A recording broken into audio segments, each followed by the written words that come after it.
தமிழன் என்றால் தமிழ்நாட்டில் வேலை இல்லை என்ற நிலை தற்போது உருவாகி வருகிறது.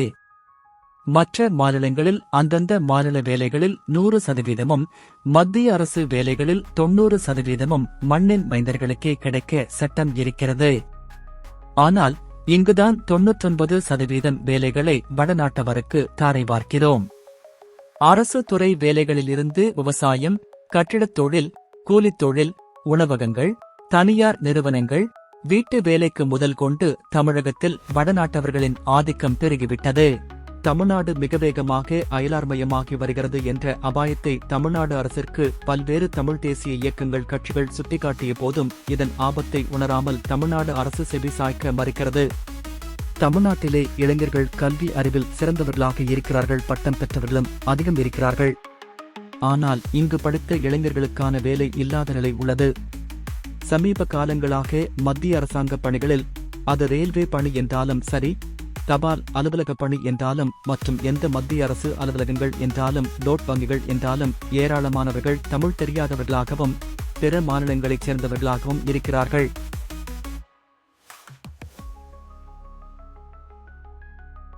தமிழ்நாடு வேலை தமிழருக்கே என்று கோரிக்கை முழக்கத்தை தமிழ் தேசிய பேரியக்கத்தின் தலைவர் மணியரசன் அவர்களும் தமிழக வாழ்வுரிமை கட்சியின் தலைவர் வேல்முருகன் அவர்களும் தொடர்ந்து அரசுக்கு சுட்டிக்காட்டி பல போராட்டங்களையும் முன்னெடுத்து வருகிறார்கள்.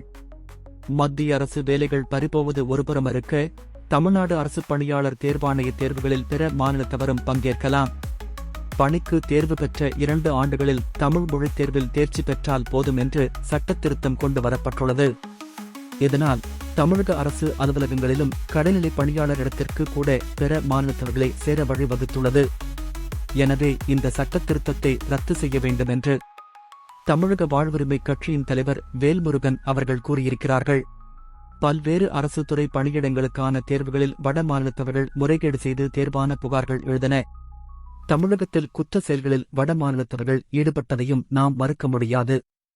ஒரு நாளைக்கு எத்தனை வட மாநிலத்தவர்கள் சராசரியாக தமிழ்நாட்டிற்கு வந்து போகிறார்கள் என்ற தெளிவான தரவுகள் நம்மிடத்தில் இல்லை.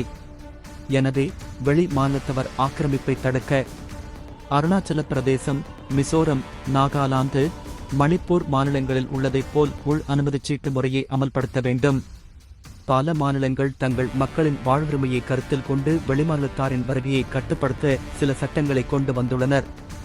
அதுபோல் தமிழக அரசும் விழித்துக் கொண்டு வடமாநிலத்தாரின் வருகையை கட்டுப்படுத்த தனி சட்டம் இயற்ற வேண்டும். தமிழக அரசு துறை வேலைகளில் 90% வேலை தமிழர்களுக்கு உறுதி செய்ய வேண்டும். இந்திய அரசு துறை வேலைகளில் தமிழ்நாட்டில் தமிழர்களுக்கு 80% வேலையை உறுதி செய்ய வேண்டும். வட மாநிலத்தாரின் வருகையை கணக்கிட உள்நுழைவு அனுமதிச் சீட்டு முறையை அமல்படுத்தி தமிழ்நாட்டின் இறையாண்மையை பாதுகாக்க வேண்டும். தமிழ்நாடு அரசு இதில் அக்கறையில்லாமல் இனிமேலும் இருந்தால் எதிர்காலத்தில் வடநாட்டவர்களிடம் கையேந்தும் நிலை உருவாகும். நாளை அவர்கள் அதிகாரத்தில் அமரும் நிலை உருவாகும். தமிழ்நாட்டின் இறையாண்மையும் தமிழர்களின் வாழ்வுரிமையும் பாதிக்கப்படும். எனவே தமிழ்நாடு வேலை தமிழருக்கு என்று நாம் முழங்குவோம். தமிழர் வாழ்வுரிமை காக்க அணிதிரள்வோம்.